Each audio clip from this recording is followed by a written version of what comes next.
And just like that, I got a power entry module installed. You may have noticed that the I think the memory ran out, and well, this happened. So let's get in there and check it out. All right, well, you know, it's not perfect, but there you go. And the terminal tie strip back there. Back there. This makes it look like they're close, but it's not. Power entry module. There's just a squeak of air in there. You can see it, but you can just see it in there. You know, and well, that's done. Alright? You know, back looks nice. Yeah, I know, it's got a flat head and a Phillips head in it. You know, we're living the dream over here. I told you, Sir Hax-a-Lot's got no funding yet. Waiting for our NGO to get funded over here. Alright, we'll be right back. And just like that, we're back. Through the magic of editing. If I made it work.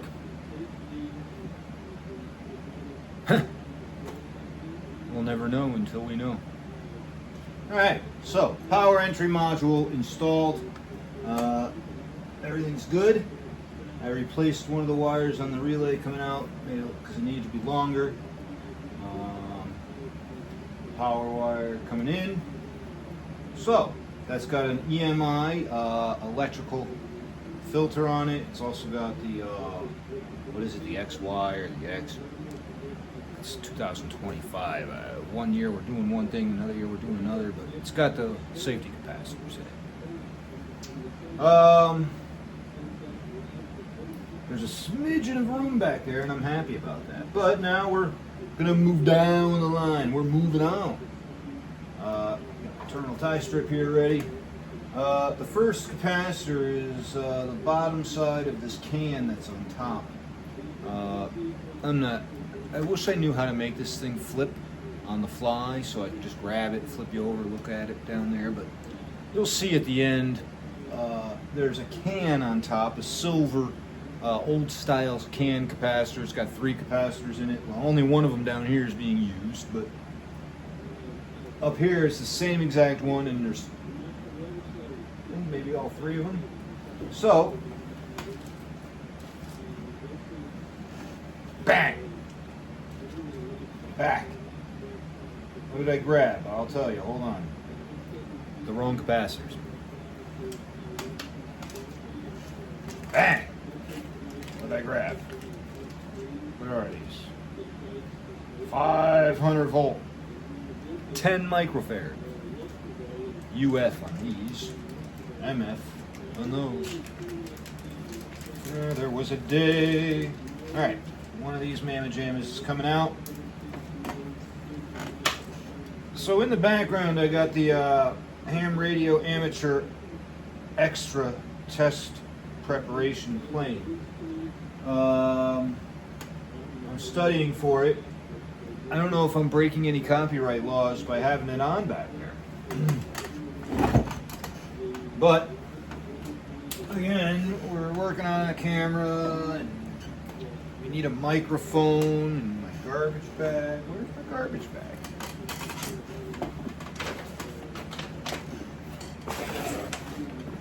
Garbage bag here for the solder sucker. And you gotta open this mamma jamma up. How do you do that? You spin it and you open it like that. Tap everything out of your garbage. Alright, well, we gotta suck the solder off of this terminal tie strip. And as I have shown in other videos, this solder is usually dry. And I got my Kester 44, and that's pretty cool.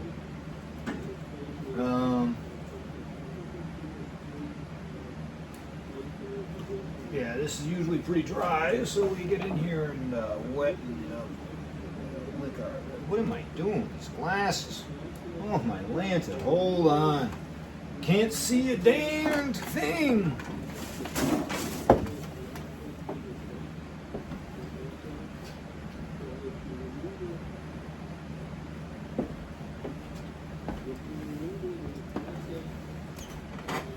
That's better. Well, is it? Now I can see. I can see clearly now the solders. Get a old blob in there. Where did I put the socket? Oh, there it is. It's clearly ready. And away we go. Number one.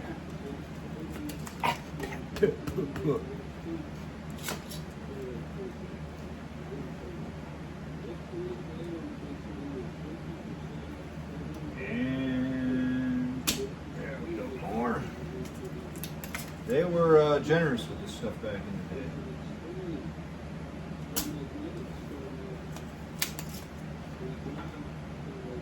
Wow, that's still pretty hot. I find that hard to believe, but it's gotta believe it. I'm getting burned by it. By Script Garage. I love that man, Eric Beer. That guy's doing one of the hardest working men in YouTube. Oh, Vice Script Garage. That guy talk about content. Holy cow! Well, I wasn't talking about content, but now that you mention it, that guy creates a lot of content. Holy moly! God bless Derek Perry.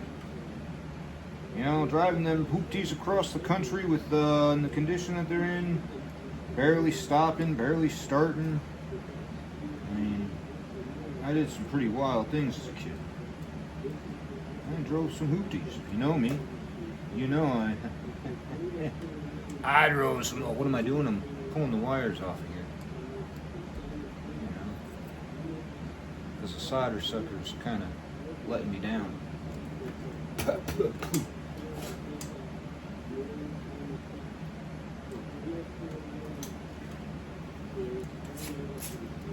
Alright. Solder sucking. Imagine driving 1,500 miles with little to no brakes. This guy's got a pair of brass ones, I'm telling you. Speaking of brass ones, Cannonball Run. Now I remember a movie when I was a kid. Oh, there's a few of them. You know, the one with the everybody wanted a Lamborghini Countach after that.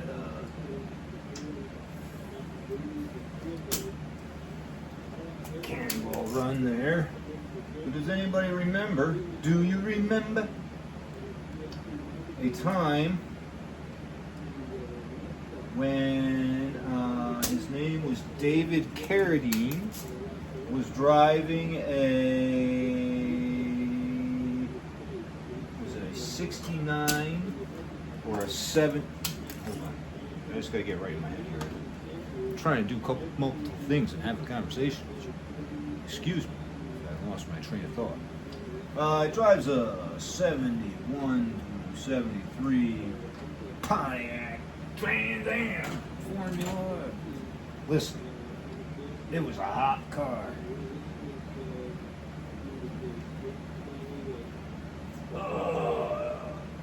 Pontiac Trans Am. Pontiac set the stage for many, many, many great car movies. Some of the greatest, some would say. In my head, I have written an awesome Smokey and the Bandit movie. Absolutely awesome. The best movie you'll ever see. You know, now that YouTube's here, maybe I can do something about it. Get it out of my head. Oh, it's got rented space in my head. What am I doing? Well, I told you, I'm still trimming this thing away here. Trim, triminy, trim, triminy, trim, trim, tree. It's like trimming a tree, only it's not Christmas time. Son of a gun, that's... There we go. Alright. Terminal tie strip. Cleaned. No, let's wait. You didn't tell me. Cleaned.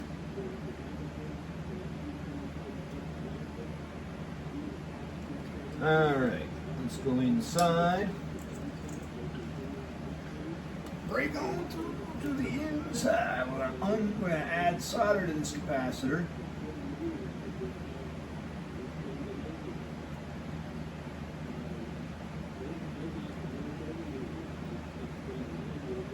Come on. That's what I mean, like some of these are... Now, I don't know how many of you nerds have gotten into these things. I've got that U.S. Navy. Oh man, that was a big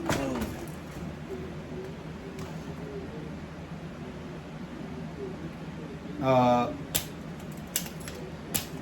Conformal coatings on some of these electronics. But, oh man, that stuff. Try soldering through that. Oh, what? Oh. It's very, very, very difficult. That's what I'm trying to tell you. What's that you're trying to tell me? It's hard to hear when the speaker's not going? Oh, I'm sorry about that. Told you, I'm trying the best I can.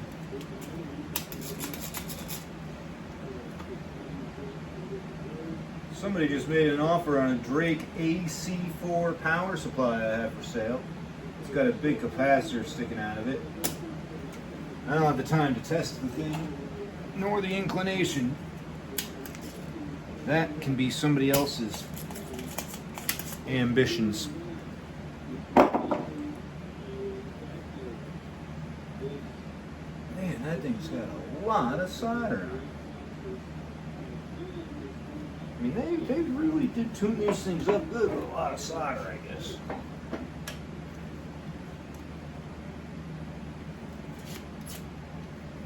Alright. Now I almost want to trim it off, pull those wires off, and then clean it. But I gotta give it one more shot. One more shot here. Hit me with your best shot. Oh man. Hit me with your best.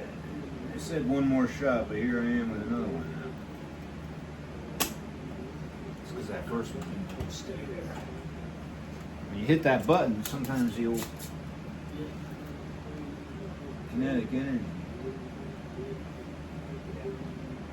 Guess what, guys? Clip red wire, clip the black wire, which will be going to the positive. Man, that's short back there. Where's that go? Chase is over here somewhere. I have to look on the schematic.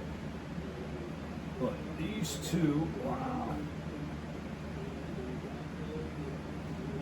I'm going to have to take out this capacitor for a second so I can work in there, I think.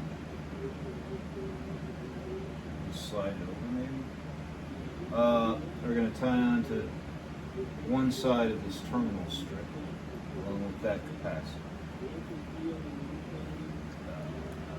Let's see if I can get this garbage off this other capacitor.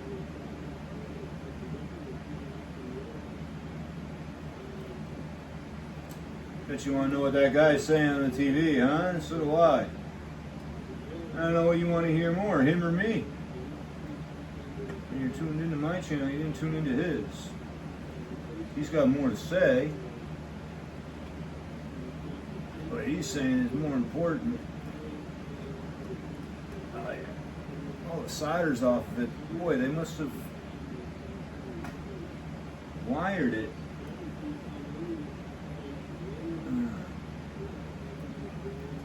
So what have I seen in other radios? Some guys do. They short these out and just solder them. I'm just going to bend these over on each other so they look disabled.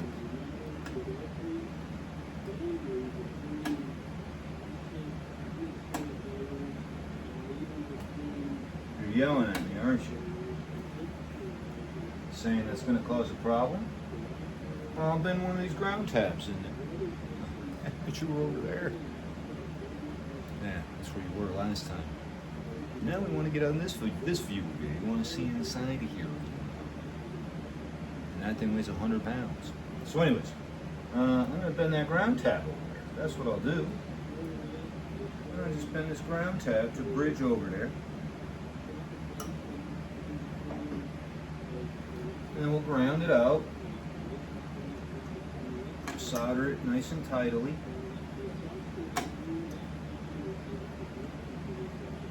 There. We'll solder it up nice and tight. And there'll be none to worry about. This, I think, will go right there. Moment. There it is. I think that's going to go right there. Just like that.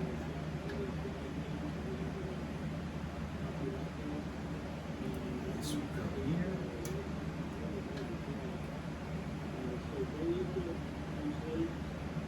Maybe not. In order to make these both reach.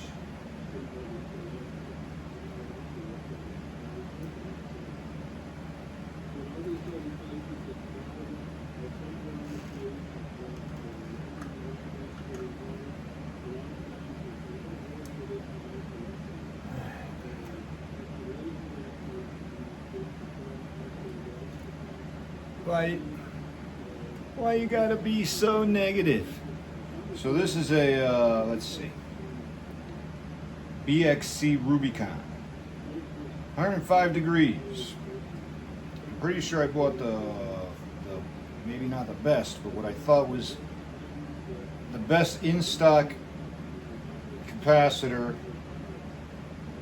available from whoever I was ordering it from, which looks to be DigiKey.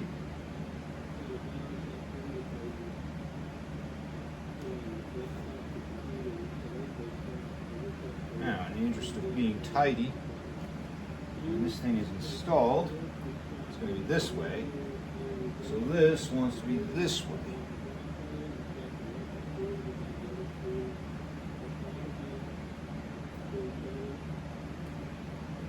Do that through down here. Make it look even more nice.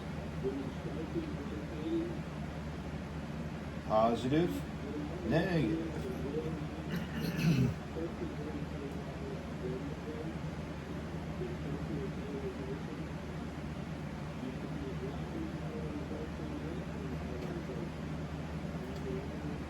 So, run that through the hole, bend it down, just so I get a kink on it. Let's come in and snip that extra off there. This one I will wrap around the kink on also.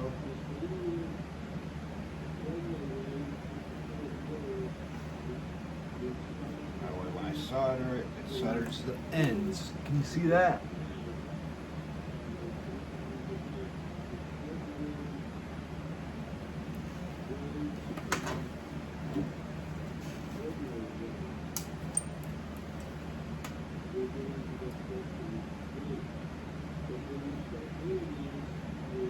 And that way it's grounded here. On this one I'll run a wire post from the ground also, just like they did here, to this ground. Redundant, but necessary. Then the positive will get the 2 leads that are in there. Now let's see if we got to pull that big mamma jam out of there to make this work. There goes a resistor, or a magnet that I was using back there to keep the chips out. Man, well, it's not short when you're in there. Well, let's try it. You're yelling at me, oh my God, you're not going to do that, are you? You're not doing what I think you're doing, are you? Yes, I am. I absolutely did just do what you think I was going to do. I'm not proud of it at all, but you know what? Sometimes you know what works.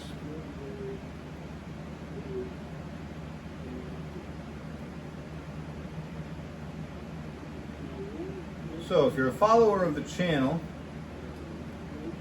I can't thank you enough. If you're not, well, what are you waiting for? Get in on the fun. We're over here rebuilding electronics, learning guitar.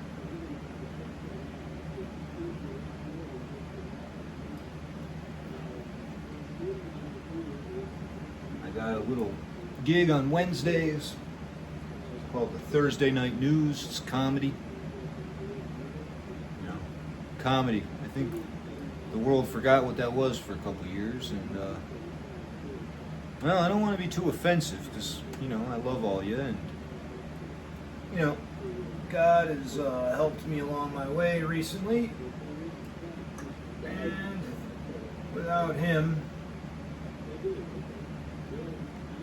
you and I, and none of us would be here. There's some sort of intelligent design going on. Well,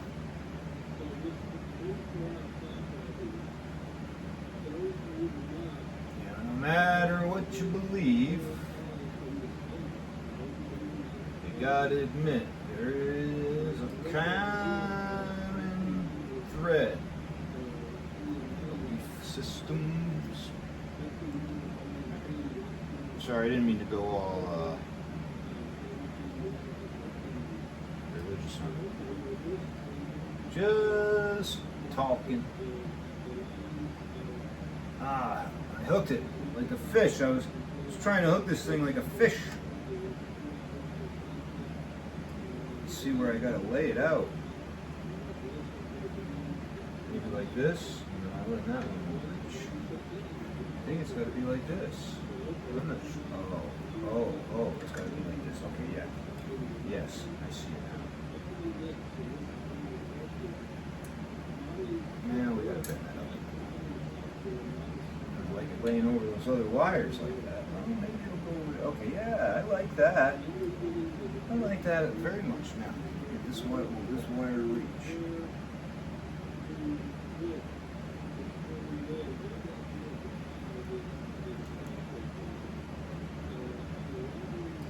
Reach like this.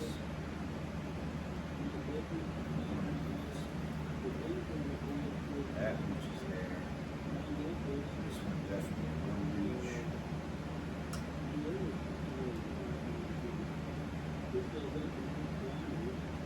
And then will reach.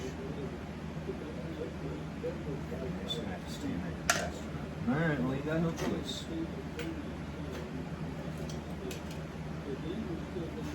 Grab a nut that I hope will fit this.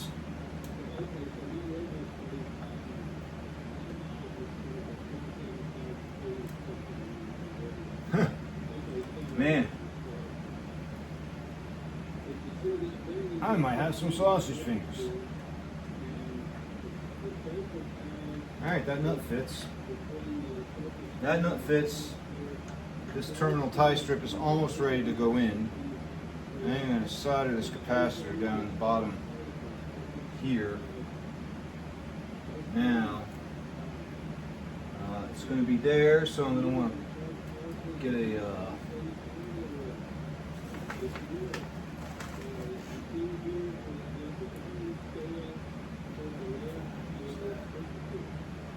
it's not bad actually. It's just this.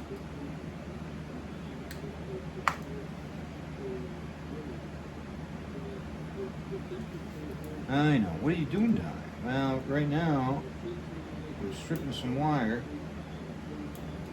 so I can build this tie to go to ground before I install this thing. And it's, well, I'll be honest with you, it's proving to be a little more of a challenge than I thought. See? My challenge.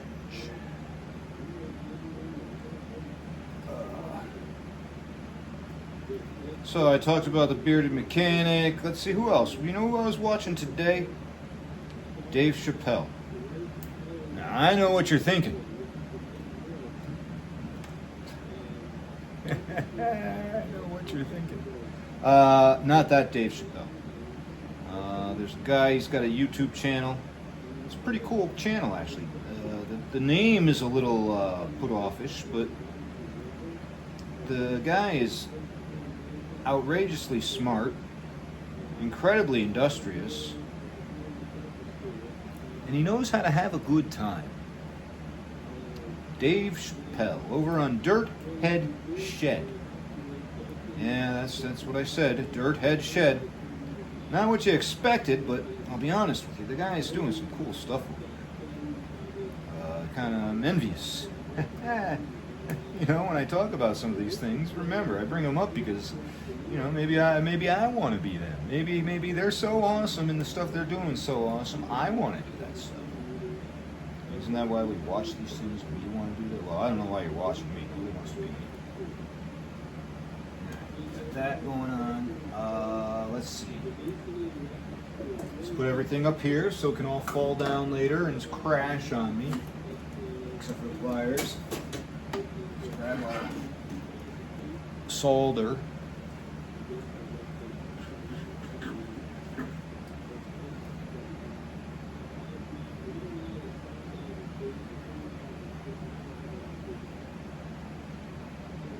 Tin tinny tin tinny tin tin tinny tin tinny tin tinny tin tinny tin tinny. I'm just a tin soldier on a wire. This is my wire.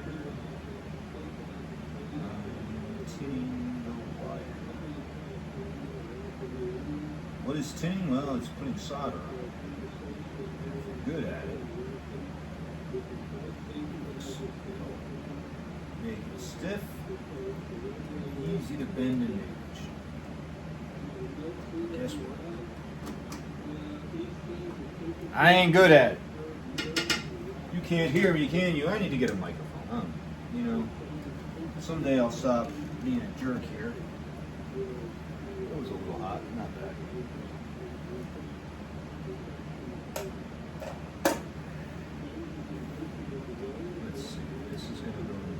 That and this bar over into the ground. Down. This. Huh. This. Just gonna bend it over here. That's that.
Solid.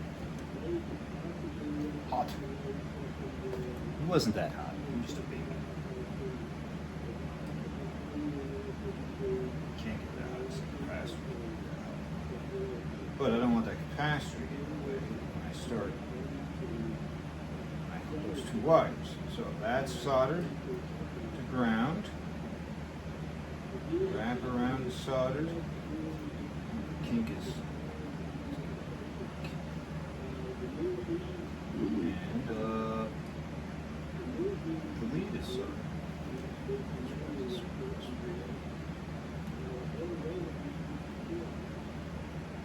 Now, before I call this ready, make sure we got the negative to the ground. All right. Where's my nut?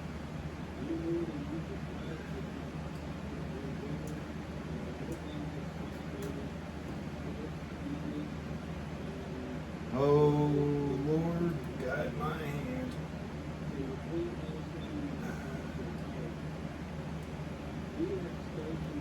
See, this is why you need that TV on in the background. So when I'm focusing, you got something to listen to. But we may end up getting flagged for copyright. So I just have to be aware that might happen. And if it does, it'll be the last time we can do this. But you know what? Until then, I got the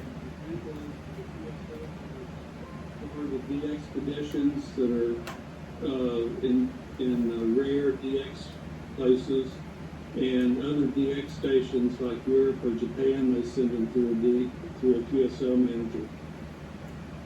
And contacts between US stations and non-UX stations are confirmed through the US QSL Bureau. That's USL QSL Bureaus for DX contact confirmation. I think, yes, well, somebody's been drawing on my screen. That's cute. I like that. More contest operation notes. VHF and UHF contest activity has the highest level of sideband and CW contacts in the weak signal segment of the band near the calling. Well, that nut wasn't even tight to begin with. I put on here So, from 3 different start places. that show. They're all very good places to look. I recommend the TX. How do I know that nut wasn't tight to begin with? Society. Because when I went to wrench it with my fingers on this slippery socket, And UHF FM radio here in Texas, and they have all these band plans and tighten that up. different frequencies. Start over. Some of this is FCC mandated. Some of this is just general operating practice. The 144.2 calling frequency is general operating practice. The subband for CW only operation and satellite subbands are FCC rules. And you can look those up, and we'll get into FCC rules next week, I believe it is. I recommend highly ICOMAmerica.com website. Here's the link. Now here's what I don't know. I don't know if this video I'm watching is from the nice charts 2024 They're very nice. They're very well done. test Very or professionally not. put together.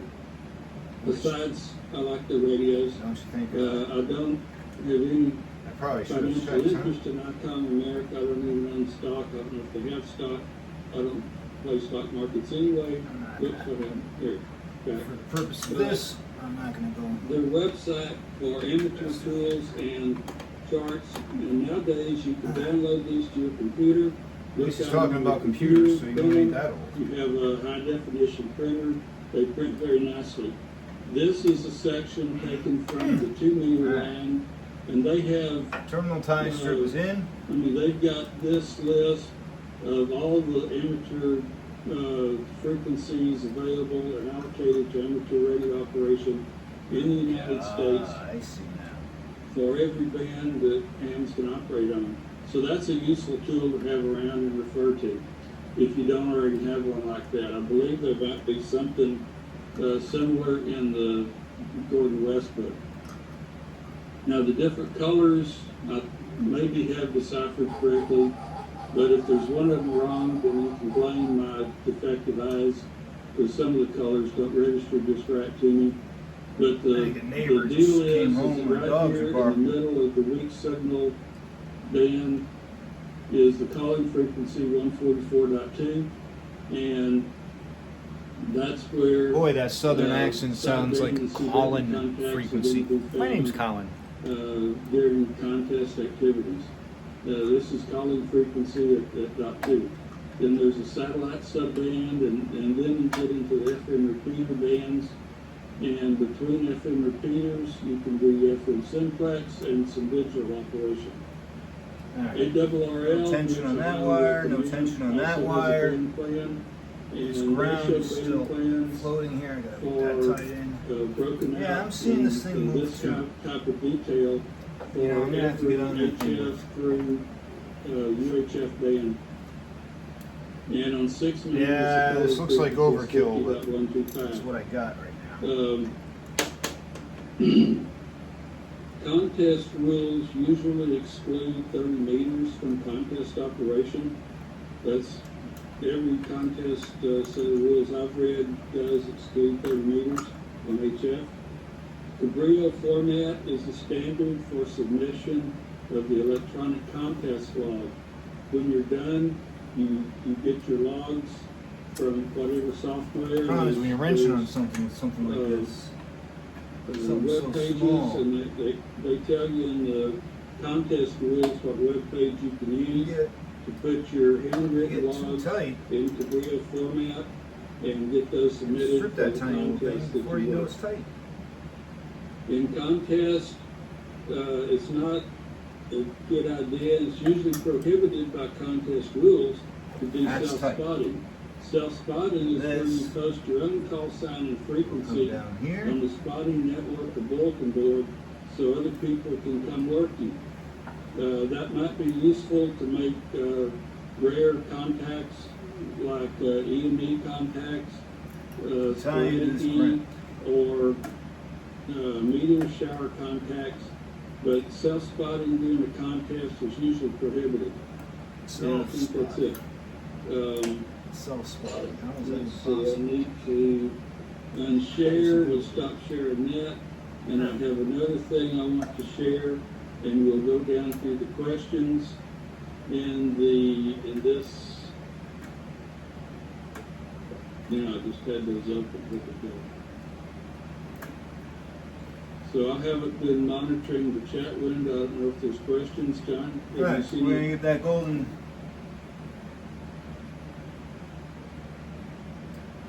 Now I see God was trying to help me.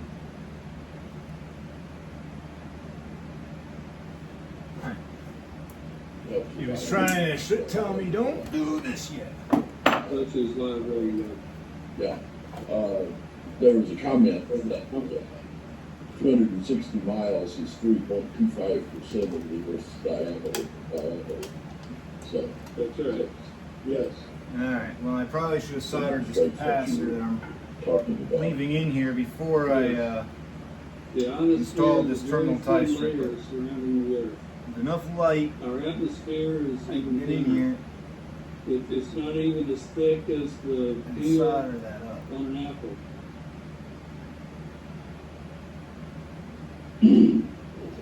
So yes, you're correct. That's A soldered. very small slice. Let's see, I'm looking for a Word document. The Word document is open, so I should be able to share it. And if I go to show all windows, I guess my computer had a hiccup, sorry. Skyways and contest getting the Word document. That should be this one. No, I don't want to open it. Am I sharing? Yes. See that? Okay, I'm gonna make it bigger. No. So anytime you solder something, you try to make a Press, mechanical connection. So you crimp press it, the run it through the control hole, home. kink it, crimp it. Okay, That's then you the top solder of it. Document. alright. Here's That the way first it's one. Alright, for those of you that have a book, we're on page 43. practice. These questions in this list, like John has organized and arranged in the same order as the questions are in the book. We'll go down through the question list. For those lacking the book today, we'll go through the questions on the screen, although you will miss some of the diagrams in the book. Some are similar to what I've had, some are in addition to, which are very useful. And I recommend you go through the book, and when you get your book, to go read all the explanations about it. No tension. Yeah. No tension. I prefer not to give you all the incorrect information. You want to check it out? For a question, I'm going to try to do this the best I can with that camera. I can't, I don't know. If I touch it, it just focuses on what I'm touching. So, let's see. I'll take it out.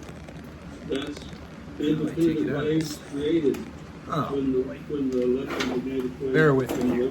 Elliptical polarized. The key here is elliptical I don't want to hit a volume polarization. button. Let's see. Anyways, Highlight this on so, this line. Does that work? You see a highlight? Can you see in there? You got it. All right. Because none of the other. I see you're looking at a coil. Okay, so you want to look down here. You want to look right there. Okay, so we'll keep going. Right? What am I looking at with that thing? Hi, how are you? Let's see, Same gamma, so right in front of that same gamma. Split into ordinary and extraordinary waves. Right there. They have become elliptically polarized. There's that answer again. Okay, so now. Alright, that's the first one. Bounce it off polarization. Number one. And ionospheric flows. Elliptical polarization. See, that's what I mean. I hit the button. You know what? I am going to do a follow-up where I bring you in to take a look at all of them after. Fact number one, I don't like PowerPoint. Because, quite honestly, so we'll go with this. But I do like PowerPoint's like that presentation with pictures and what I can do with that. Because I don't know if I'm going to be able to trail these end on end on end on end on end. It works, and you can put those together. They're very informative. Tell me to use iMovie. It has All right, limitations moving when on. you switch it between these screens to share it. So circular polarization. We're at the is rectifier the and this capacitor. What does the VOA cap software model? What will we show them with VOA cap First software? things first. It's HF propagation. That's what we're talking about with VOA cap software. What does the radio communication term ray tracing describe? What are we doing when we ray trace? We're looking at the radio waves path through the ionosphere. So you got the ionosphere, right? Which of the following amateur bands most frequently provide long path propagation? Which is the one most frequent? Yeah, I know. That would be 20 meter band. Okay, like that.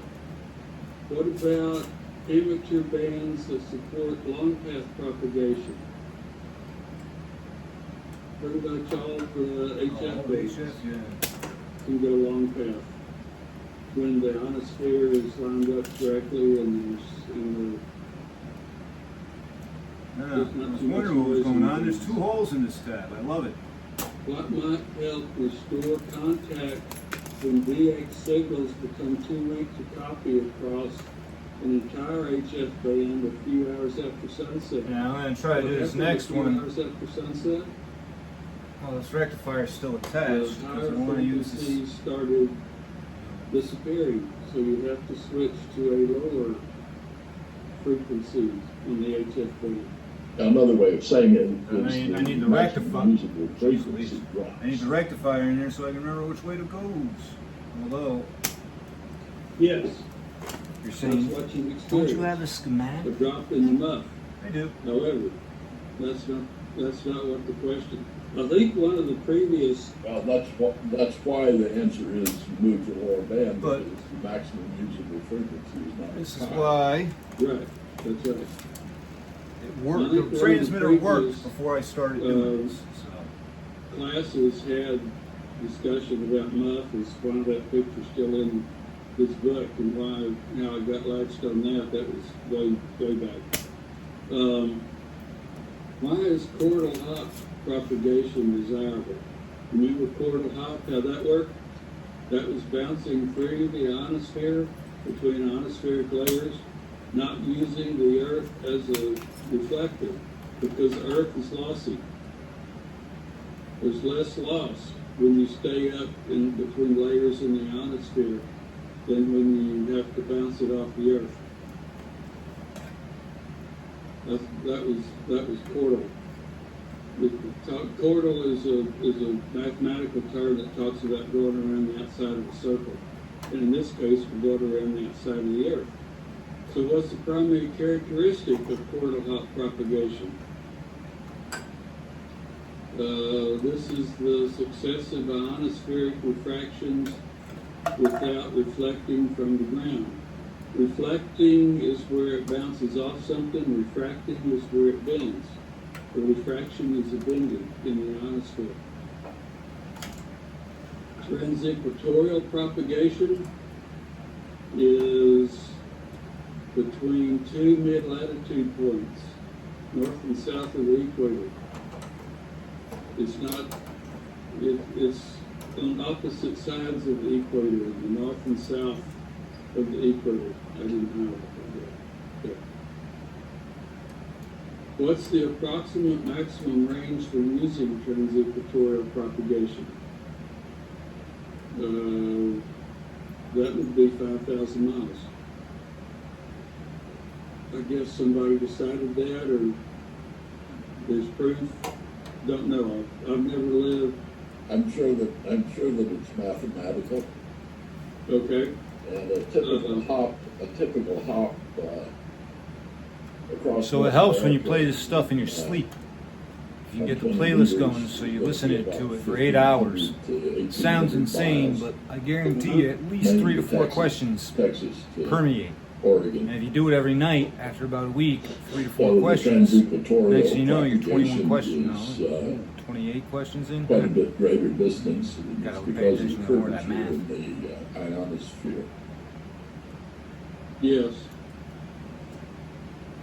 What's the best time of day for transequatorial propagation?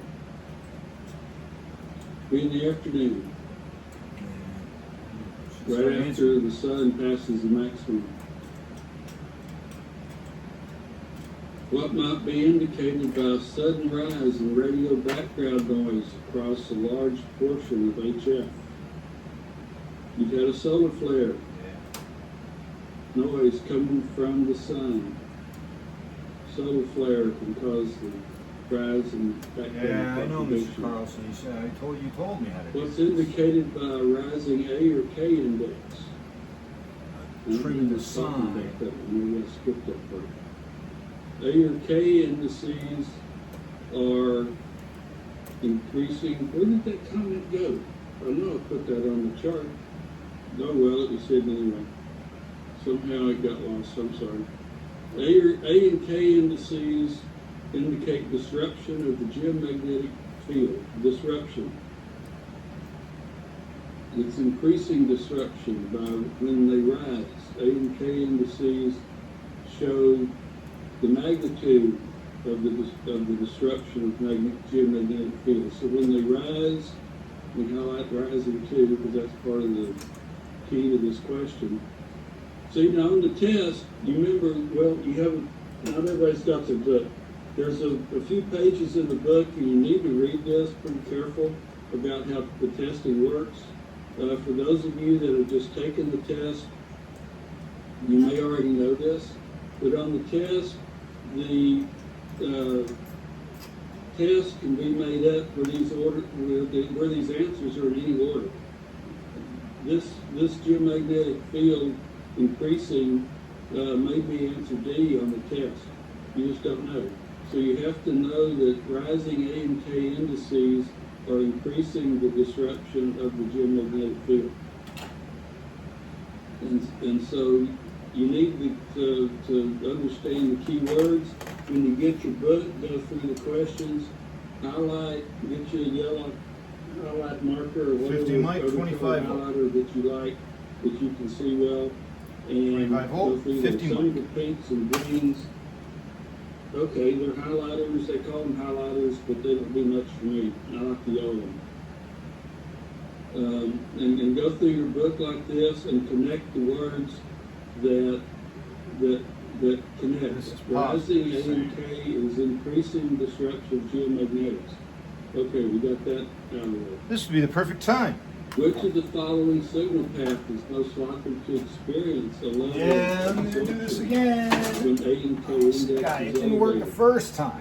Well, A and K Well, you index know, elevated. This is the polarized capacitor. Those other ones were non-polarized. Rising disturbance in the geomagnetic So, field. and you got polarized The geomagnetic capacitors. field most.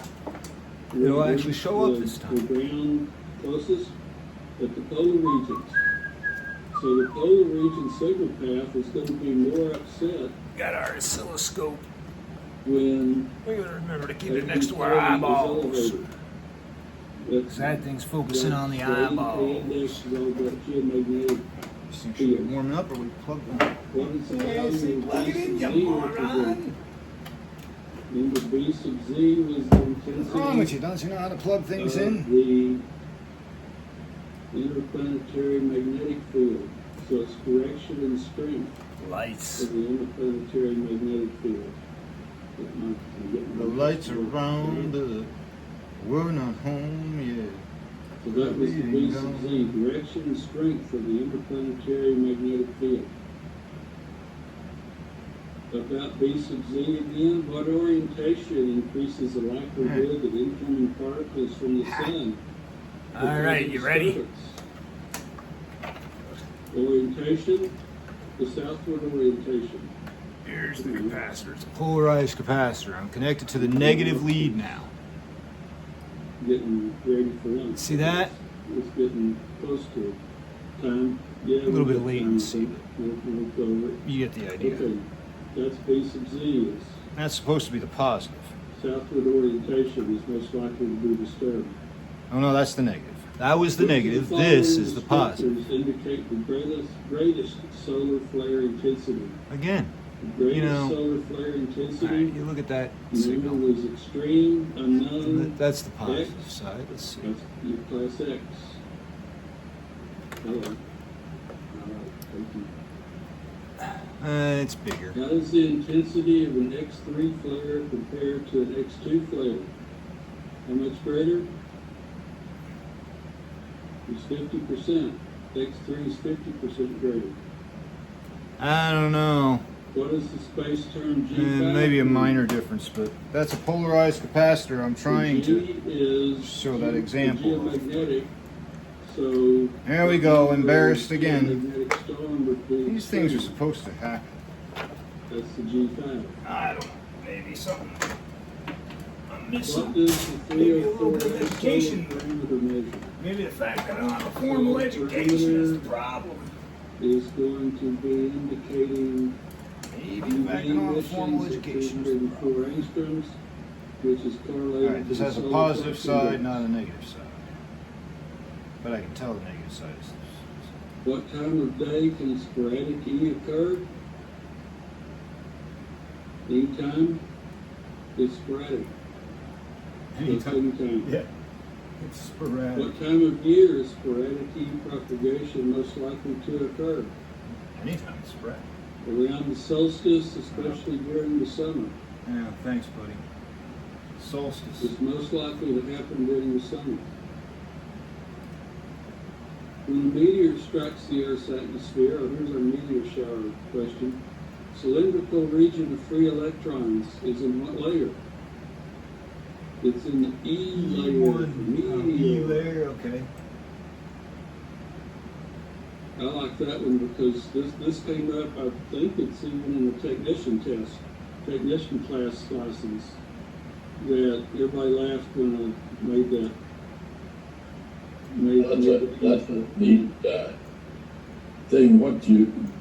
What I realize is that the E layer is far enough down that when a meteor strikes the atmosphere, it's at that altitude that the meteor burns up in that 60 to 90 miles. Above it, the atmosphere is not dense enough to do that.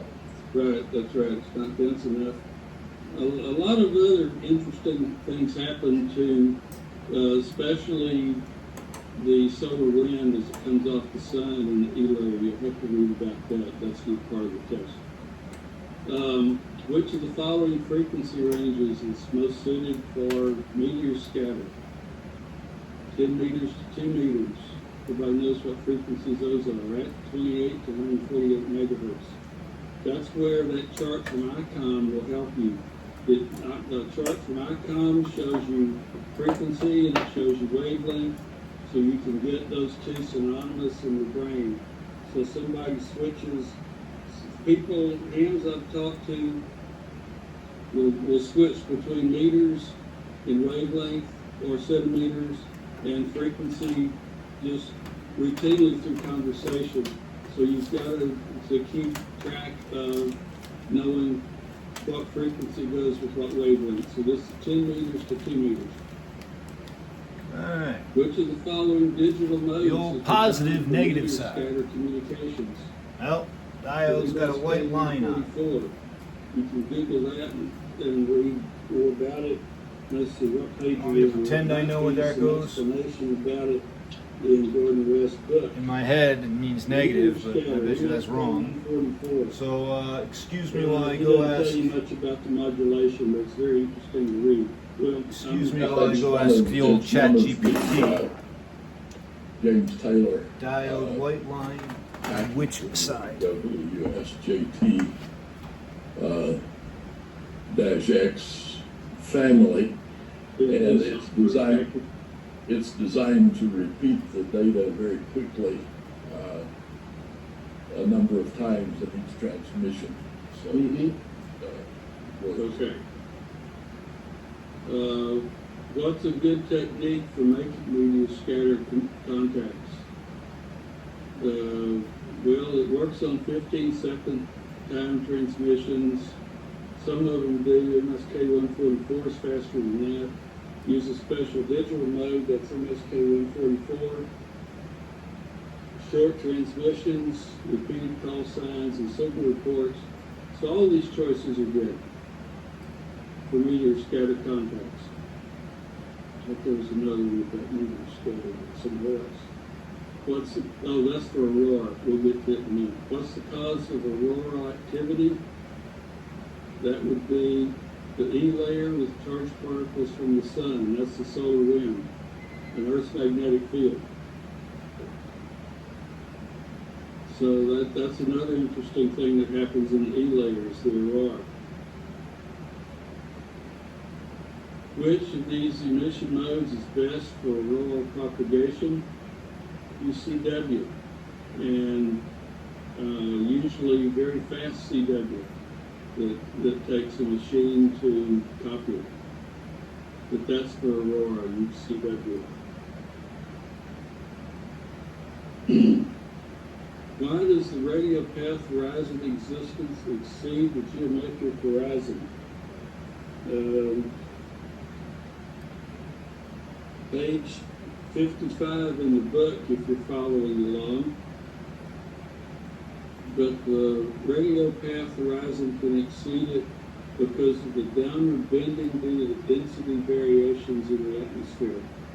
Now, in your book, if you've got your book and looking at it, there's a nomograph that talks about antenna height, effective radiated power, and range. And I really believe that chart's wrong. The range, I believe, should be multiplied by 10 miles.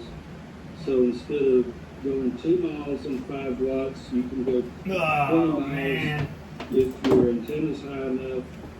I got conflicting information. My house is about The line 25 miles from could be the downtown cathode or the anode. repeaters, and if I The put my cathode is the antenna negative about side, the anode is the 25 positive side, but feet, that antenna's the old line chat of sight GPT gave me two of the down oh with a man. little bit of help from the downward bending, and I can work line of sight on 1 watt, 25 miles, with the help of this downward bending. But that's not what his chart says. His chart says 2 miles, so I've got a problem with his chart. But that's not the first problem I've got with Gordon West's book. So anyway, I'm making a list of those. How much does that distance exceed the geometric horizon? Geometric is line Alright. of sight, which is Uh, where light is. You're And it feeling can real go stupid right 15% More.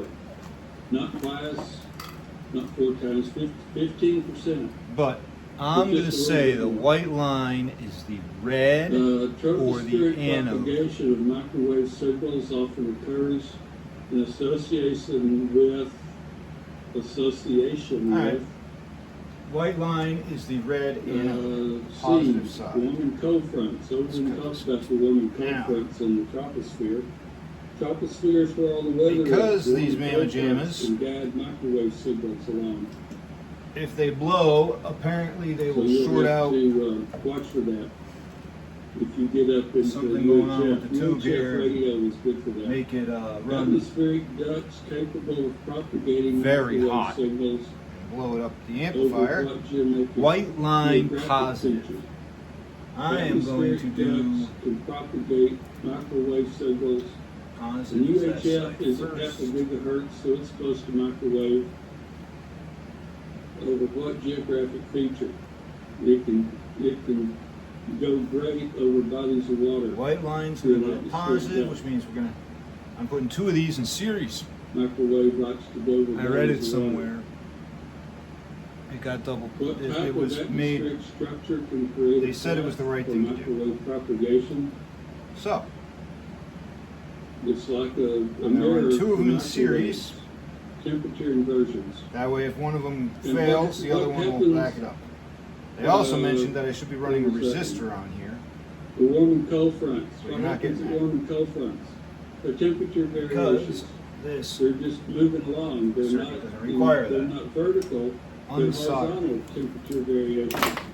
So microwaves can propagate Oh, I'm horizontally. very excited to get. Also, This in thing the, done in sometime the in the weather next year or thing, two. there's also an ionization because of the wind currents as the 2 fronts meet, 2 bodies of air.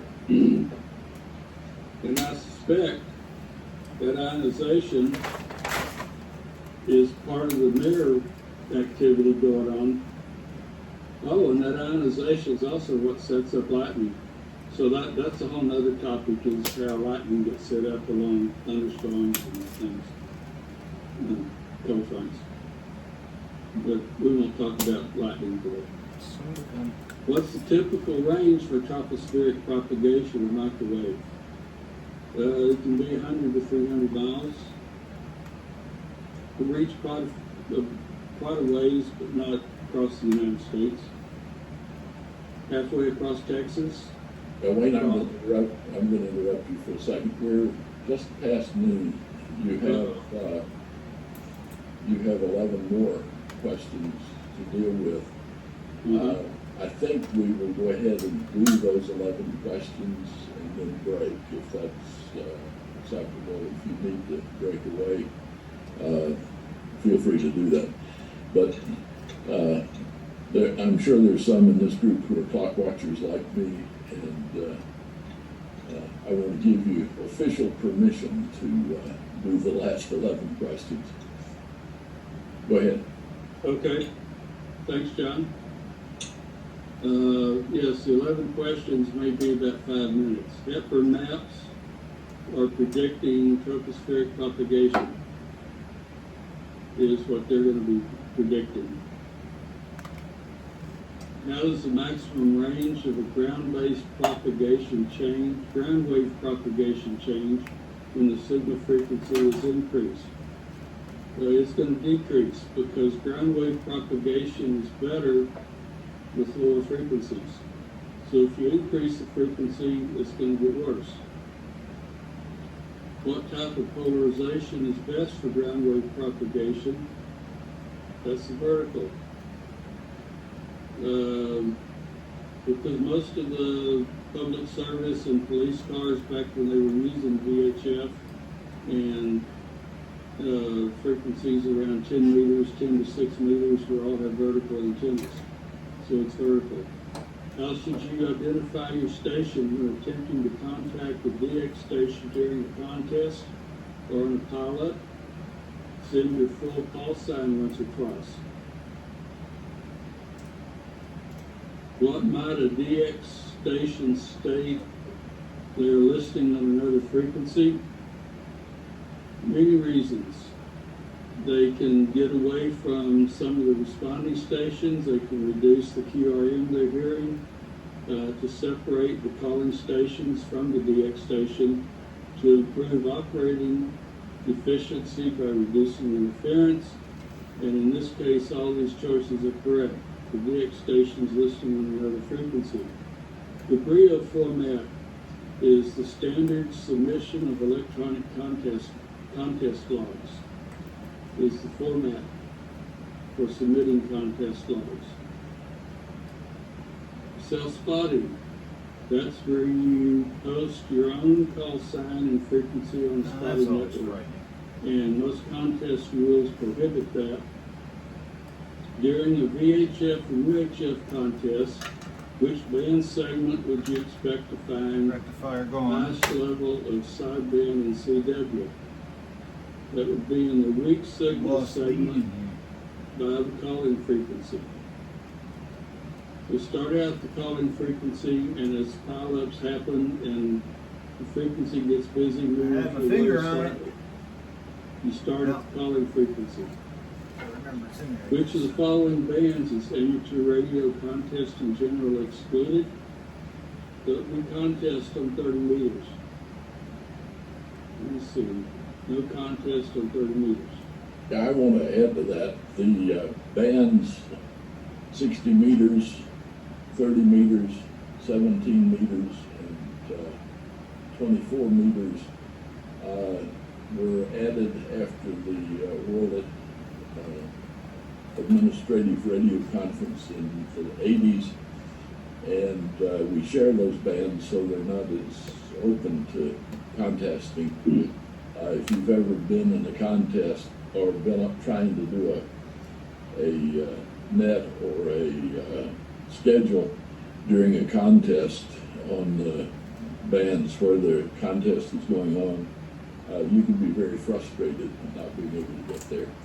And this particular question just identifies one of those bands. Go ahead.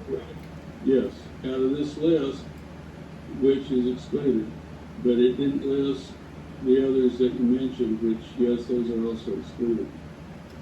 All right. Next. What's the function of a DX QSL manager? We go to that one He manages now. Yeah, sending let's go to and the ground. receiving confirmation cards for a DX station. Sending and receiving the cards for DX. Which of the following contacts There's two may main be channels. confirmed through U.S. QSL Bureau system? That would be the contacts between the U.S. and non-U.S. station. Which I It's the think. DX contacts. Oh, that's it. So we did it in 5 minutes.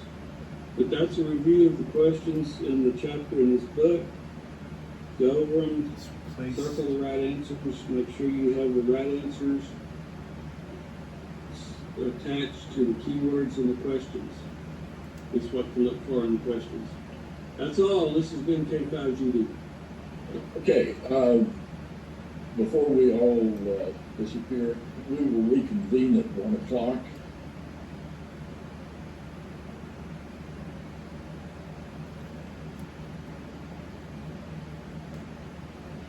Guess it's been 2 hours. We patched up a plan to make Easter even better. Crying out loud. Snickers satisfies. Thanks for stopping by the channel today. My name is Jason. I'm KC5HWV. This is the extra class. This is the final class of 3 classes of amateur radio licensing that exist in the United States today. Some of my most popular videos on this channel have been the technician class and the general class, which is class 1 and class 2, or level 1, level 2, if you will. This is level 3. This is the final level. This is the top license you can get. And I want to thank the North Richland Hills Amateur Radio Club for allowing me to record this Zoom class they did at the end of 2020, beginning of 2021. It was about 8 6 to 7 hour sessions. you know so what? we're We're in gonna for a just have wild to- ride today. Go back to entertaining you because that's the old one. All right. Well, we're getting back into this. I gotta screw I'm taking out. It's going to hold this rectifier round side of this capacitor. Now I gotta figure out what I'm gonna do with this rectifier. Because the white wire comes from that wire, that black wire goes that way.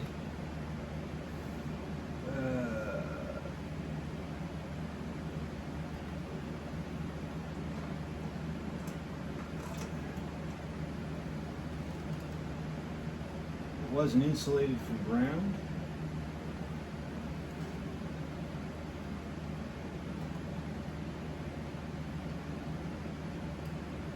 It wasn't insulated from ground. And neither is that.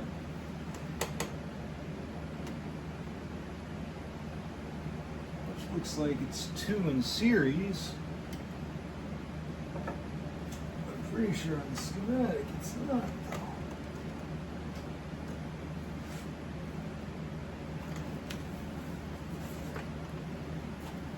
Let's see what the schematic says here.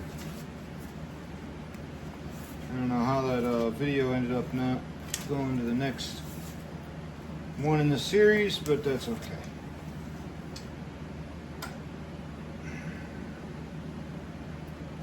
So the big one is, let's see if I can remember this right there. Oh, there's two in series there. Excuse me. Alright, so yeah, that's two in series, isolated from ground. They just happen to be bolted into ground. And then the other one is right there. SR3, which is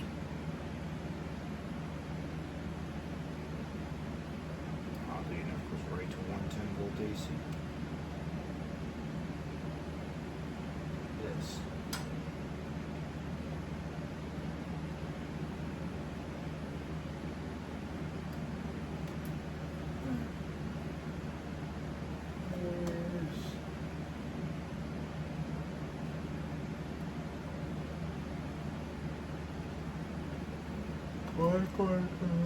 Oh, black wire goes right there. Yeah, black wire comes right here. So we get rid of the black wire maybe and just solder the. You need a terminal tie strip.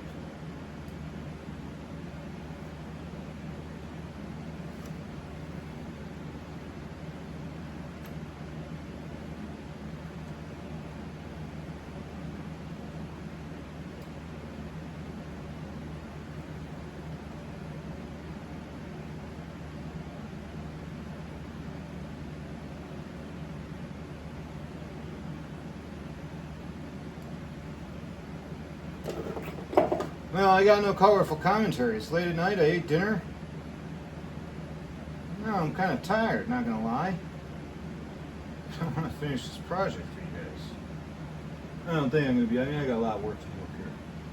I don't think I'm gonna be done tonight. So that'll stand up there. And I have to run it to ground somewhere.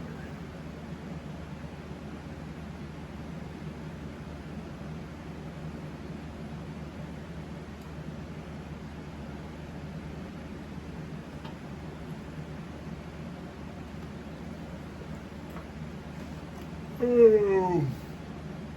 Well, it may be time to wrap this thing up soon.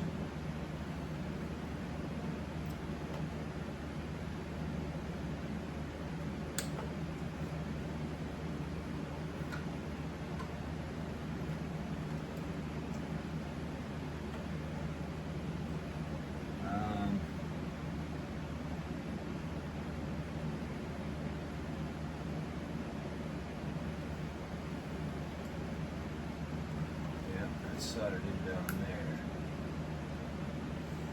Right.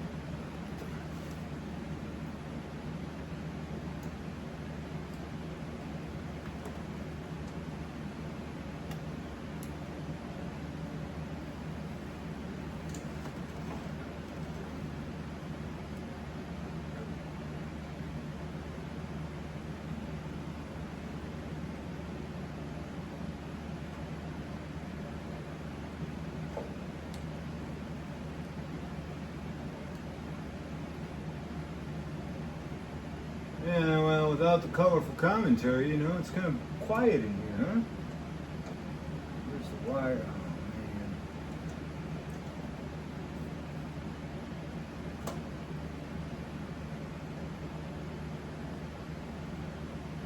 man. I don't know. That wire didn't want to come out of there.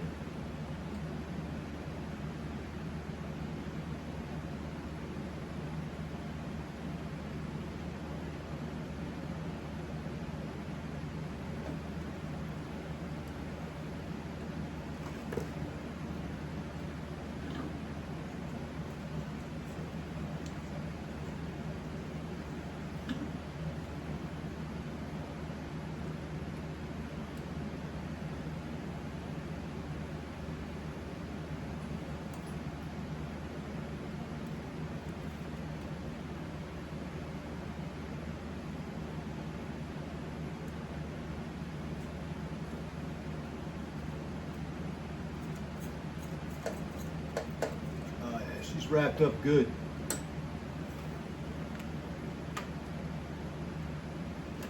Wrapped up good, so we gotta go the other way with it.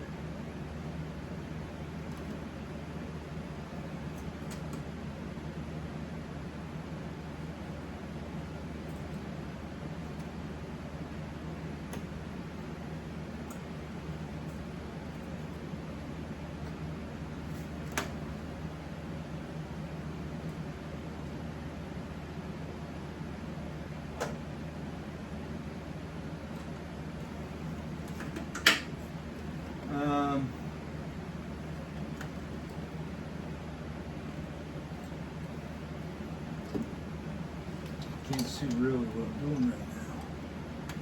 So I'm gonna get that out of there.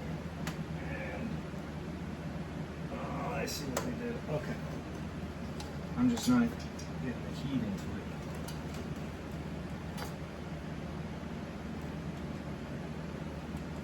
Well, not getting that in my eyeball.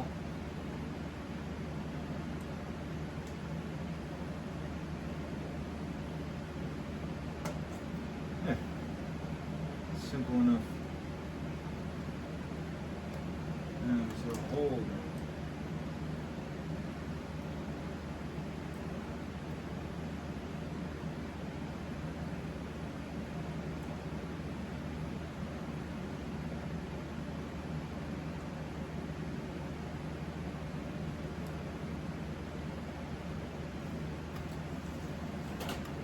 Light in my eye.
I'll be honest with you, this one's going to come off this top here.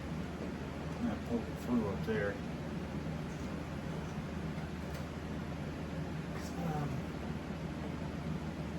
Not going to work underneath this capacitor.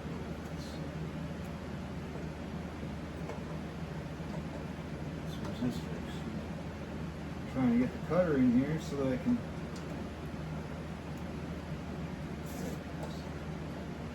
cut this capacitor.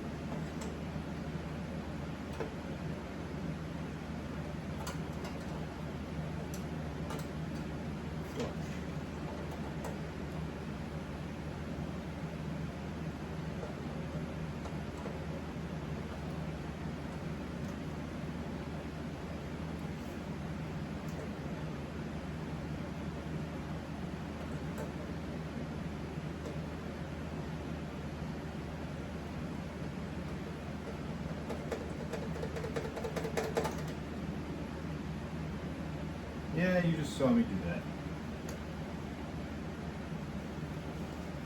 But that's all right. That's how we know I'm getting tired. So we're gonna put a little drop of solder on in there and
a little bit more.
Should I have a ground load for that?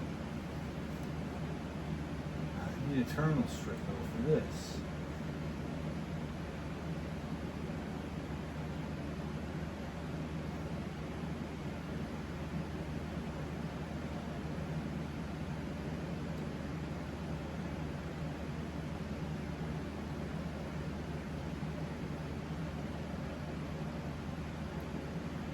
Well, let's see if Amazon can guide us in the right track. And then need one terminal tie strip here. For this. Another one up here for this. And a capacitor I'm going to be able to just replace. That one I'll just replace. That one I'll just replace. That one I'll just replace. Alright. Well, everyone, sorry for the dry up in the commentary at the end. This is, I've been thinking as I've been moving because I gotta get terminal tie strips. Terminal strips, whatever they're called. So, that's it for today. I'll tie the videos together the best I can. And, tie the videos together the best I can for you, and that's it for today. Thank you very much for the long haul again, and this is a slow journey, but I believe we're in the home stretch. That's a tight capacitor in there. That's done. That's done. Nobody's moving anywhere. That's almost done. I got those 4 left. I bet you I got about an hour left, maybe 2 hours. maybe even 3 by the time I put it back in there. And I realized that this thing, the power entry module is too low, and I'm going to have to move it up and redesign everything again. But I'm pretty sure I avoided that. We'll find out when the time comes. Thank you all for being here. I love you all. Without you, I wouldn't be doing this, to be quite honest. No, I'd be doing it, but nobody would believe it. So, here you go. WRL Globe Champion. Colin Sowney's channel here. Thanks for being here. You guys are freaking awesome. We'll see you later.